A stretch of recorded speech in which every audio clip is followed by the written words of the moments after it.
What's going on, YouTube? OCD for EDC here, and what I got for your face balls today, we are going to be talking Liong Mah. And so I've got a couple of knives here. These were graciously loaned to me by Kevin over at Lefty EDC, and these are all left-handed models, which is super cool. It's not very often that I get a chance to check out left-handed frame locks, and it's almost a little bit strange even because I'm so used to right-handed stuff that when I do get left-handed knives in, yeah. But after I spend a little bit of time with them, it comes together really well, and you kind of forget how nice it is to experience an actual left-handed knife from time to time. So what are we looking at here? All right, we've got down here at the bottom, this is the Field Duty EDC. This one here in the middle is the L1. And up here at the top, this is the CUF or KUF 3.0. The KUF stands for Kitchen Utility Folder. And as you can see, your cutting edge, this allows you to get down onto a cutting board. Now, all three of these knives are phenomenal designs. I really, really enjoy all of them. However, I like the full-size versions of especially the KUF and the Field Duty.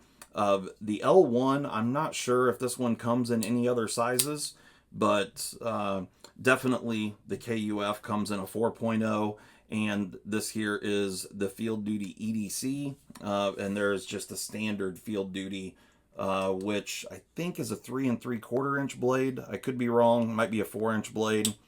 Either way, I like the full-size variant, but they're beautiful knives. Nonetheless, the designs are fantastic, and so we're going to talk about them a little bit. Now, all three of these were made by Riot. They're all rocking different blade steel, which is super cool. I really enjoy the fact that Liong's willing to switch it up a little bit. So this Field Duty EDC is rocking LMAX, which it's done very well, actually. I sharpened this knife, and this thing's, I think, around a 60, if I remember right, or maybe a 65 on my sharpness tester, so it is very sharp, but that LMAX felt really, really good on my stones. Sometimes LMAX can feel like a little gummy, if you know what I'm talking about, but that didn't. So that one felt really, really good. So this one here, the L1, this thing is in CPM S90V, which is fantastic, and this one here, we've got Bowler M390. So three, really, really good blade steels. Arguably, this is kind of the pinnacle of blade steels, really. All three of these, if well heat treated, are going to perform extremely well. And the only one I can really speak to as far as the heat treat, I did not sharpen these two, but the LMAX felt really, really good. Sometimes, like I said, LMAX is kind of a hard one to get right. And I've seen some really, really good manufacturers, or, well, what people think are really good manufacturers really screw up LMAX. So I was happy to see that this one feels well done. I didn't use either one of these enough to really get an idea of the edge retention, but I'm sure that, they're done pretty well. They better be for the price of these. So that's one thing that we have to talk about. Price can vary wildly with Liong Mah stuff. So I think you can get down in the EDC Field Duty. I'm wanting to say like basic, kind of basic bitch model, if you will. They're like right at $300, $299, something like that. And then depending on options, what kind of show scale you get, that sort of thing. And steel, I think they offer some Damascus and whatnot, or Damasteel variants. So, the price can go up. Now, this L1, this is an integral design. The L1, is beautifully made. I mean, this is a gorgeous knife. Not really my design language, if you will. I can appreciate the engineering here and the design. Now, this one here is rocking marble carbon fiber. And You know, the S90V is fantastic. They did a really nice sharp edge on that nail nick there, so you can spidey flick this thing, and that works beautifully. And you know, the blade sits down in the handle tightly, but it's awesome that you can spidey flick that, and it's reliable and a good opening method. But the flipper tab also works extremely well. The detent is dialed well, and yeah, just a really nice knife all the way around. You can see here now, I did not disassemble this, but like I said, it is an integral, and so you can see you've got this kind of keyed titanium piece that fits underneath there, and that's to allow the bearings to come out. Because of it being an integral, you have to put the bearings in externally, so everything will come out this side over here. You just have a hole here in this this pivot collar. Yeah, everything's going to come out over here, like I said. But you know, it's just a extremely well made knife. Got a ceramic ball in the pocket clip. This pocket clip sits up off the knife pretty well. However, maybe it was this one. Yeah, this one's pretty tight. You can see the space underneath it is pretty tight. Not that I had any issues with it, but you know, if you have thicker pant material, that could be an issue. Now, back to the L1 here. This particular variation right here, this thing retails on Liong's website for $609, but it doesn't take much to get up into the $800 range. Which is a fair bit, you know, that's quite a bit of money. No doubt about it. At least for me it is. And like I said, you know, I really enjoy the knife. It's a little bit small for me. You can see it doesn't quite come, you know, to the end of my hand. So if I was going to spend, you know, that kind of money, I would definitely be more into the full-size Field Duty and the full-size KUF.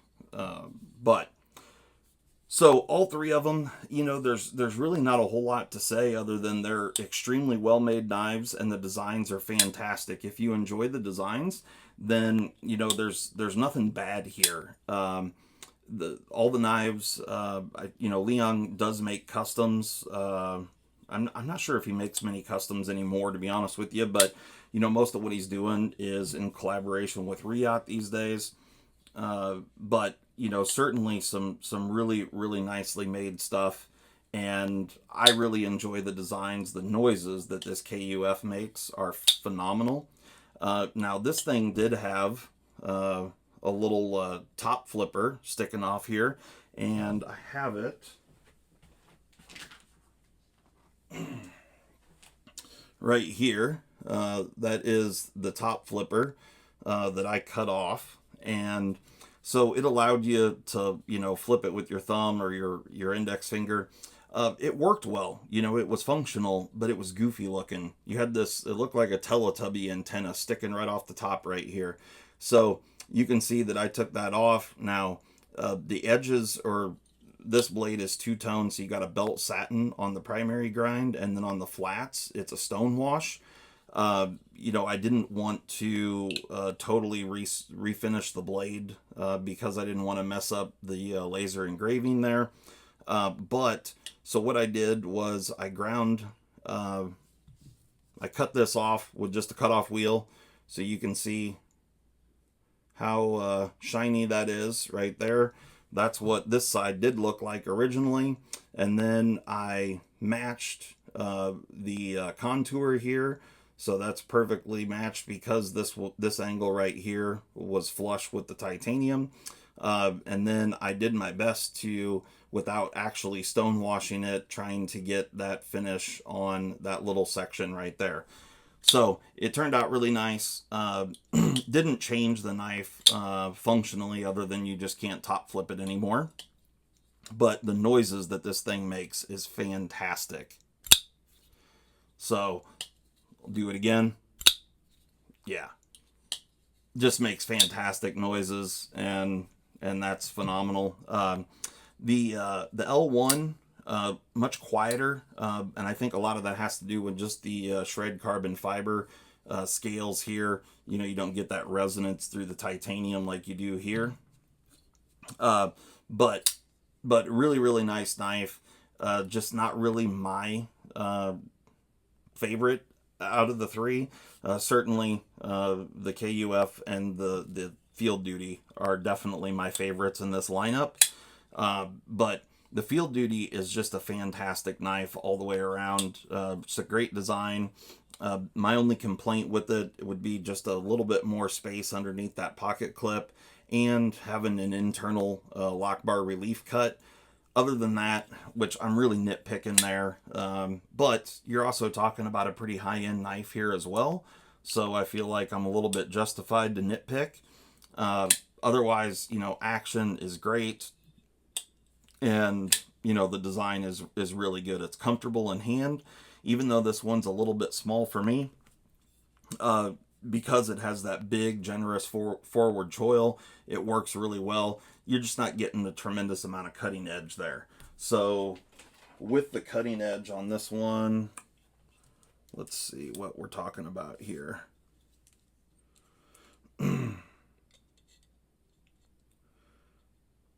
Yeah, so about 2 3/4 inches of cutting edge. So, it's a really kind of a small, cutting edge for the size of the knife.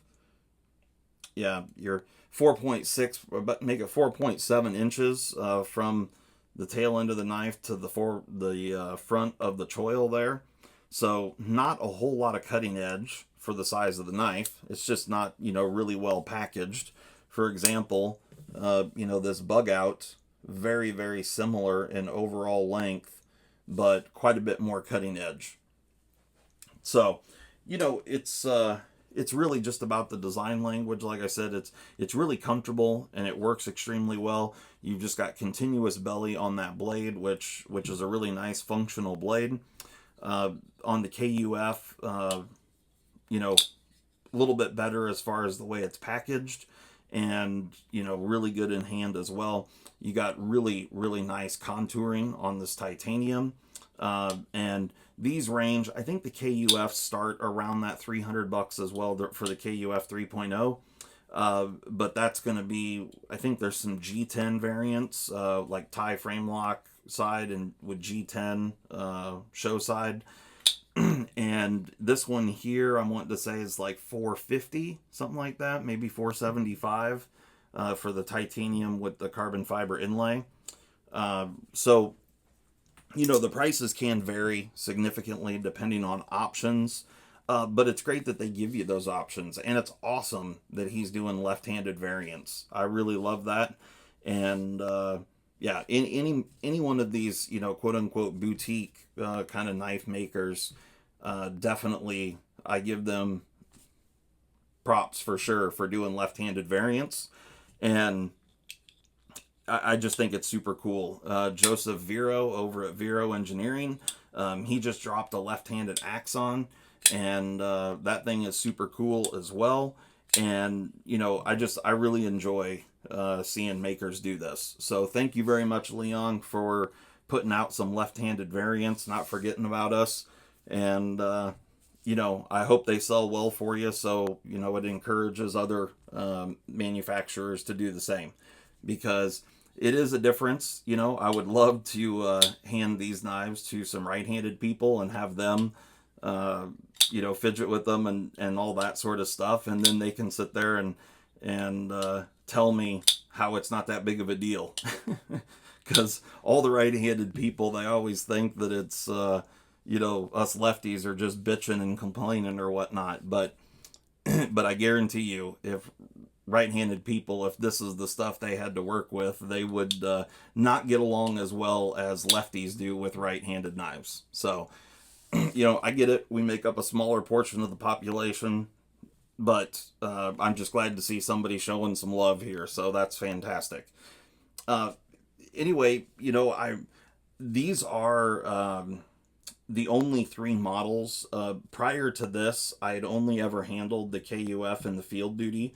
I hadn't handled any other of Liong Mah's designs, so I'm pumped that I got an opportunity to check out this L1.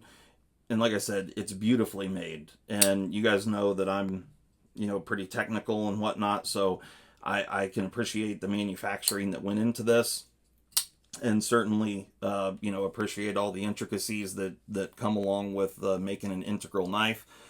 So, yeah, good job, Liong. It's really cool. I'm digging it for sure. It's just not really my design language. But let's, I'm going to throw up a couple other knives here so you guys can get an idea of the size of these guys. Might as well just throw the bug out here. That's one that you guys are familiar with, I'm sure. So the L1, again, very similar to the bug out. And then I also have a shaman sitting here. So get an idea, we'll try and line them up pivot to pivot. And then what else do I have sitting here? I have my Spyderco GB2. So you can see that all three of these knives fit, you know, really well into the EDC category. You know, certainly some very popular knives are right in the same wheelhouse for size. So, you know, really it just comes down to the design aesthetic and, you know, price point, that sort of thing. As far as the way these carry in pocket, they are a little bit on the taller side, or at least the KUF and the Field Duty are, but it's not bad. I'll show you here. So, you know, the L1 is kind of comparable to the bug out as far as pocketability. Now, it is a little thicker this direction, but even that's pretty minor. But you can see here the Field Duty, you know, not far off from like a Shaman or, you know, a PM2, Para 3, that kind of thing. You know, pretty, actually the Para 3 is a little taller with the hump, but yeah, get an idea there what you're looking at. So, and then as far as the weight is concerned on all three of these, they're pretty lightweight for what they are. Let me grab my scale. All right. So, like the Field Duty EDC here, this thing, you know, I think, let me see what we got here for a blade length. I think that's 3.5 overall, but like I said, you got a really, I'm sorry, 3.25. So 3.25 inch blade, but a really large forward choil, and 3.43 ounces. On the L1, 3.1 inch blade, and it's 3.4 ounces. And then the KUF, just under 3.5 inch, 3.45 inch blade, and 4.45 ounces. So, you know, definitely decent weight on all three of these. Now, I didn't try to reverse the clip here. It almost appears like it could be reversible. I'm sure it would, because I don't think there's a cutout or anything underneath there. So I'm assuming that you could reverse the clip on this guy. Let me see here. I've got a T8 right here. Let's just check it out real quick. I think out of these three, the KUF is my favorite. You know, like I said, I've really enjoyed checking out all three of them. Okay, never mind. No, I think that will work. So, yeah, you've just got the recesses there for the screws. So you could pull those two standoffs and flip them around and mount the clip on the opposite side. Looks like the angle would be correct. Yes. So the clip is reversible on this guy, which is cool. You don't see too many tie frame locks that have reversible clips, especially with a milled titanium clip. So that's very cool. And like I said, out of the three, I think the KUF is my favorite, but that's really just kind of due to the size. I really like the Field Duty as well. The Field Duty is just a fantastic knife, but this one here is just a little bit small for me. So if I were given the option out of the three, like, you know, if Kevin just said, hey, pick one, I would take the KUF. Even though the L1, you know, is certainly a more expensive knife, the KUF just speaks to me more. So anyway, guys, hopefully you enjoyed that. That's my look and take on the Liong Mah left-handed collection. I don't know if he makes any of the other models in left-handed variations. I'm definitely going to check it out. And I'm hopeful that I can get a KUF in a lefty version, a 4.0, that is, the full-size variant. Yeah, so I'll definitely be checking that out and looking into that. I should probably put these on the white lines. They show up a little better. But anyway, guys, hopefully you enjoyed that. And, yeah, catch you next time. Hey!